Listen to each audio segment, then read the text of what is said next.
और भाई खेसारी यादव के डंस फिल्म का ट्रेलर आ चुका है और उस ट्रेलर में खेसारी यादव का गाना आया है। एक बार ये वाला गाना सुनिए खेसारी यादव का।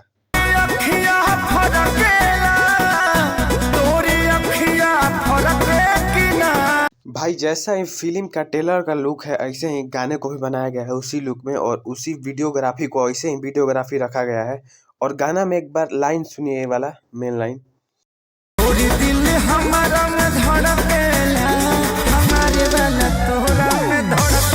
और भाई ये गाना खेसारी यादव का कमाल का है, और कमाल का इसको लिखे हैं कृष्णा बेदर्दी। और कृष्णा बेदर्दी जब भी लिखते हैं खेसारी यादव के लिए तो कुछ अलग लिखते हैं और मन से लिखते हैं।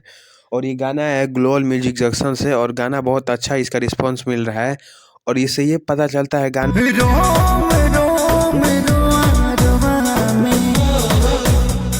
से कि इसका फिल्म और तगड़ा होगा, गाने के अनुसार से ये पता चल रहा है। और गाना में ये वाला लाइन सुनिए जब हम, बहुत अच्छा लग रहा है लाइन, ये लाइन सुनिए एक बार।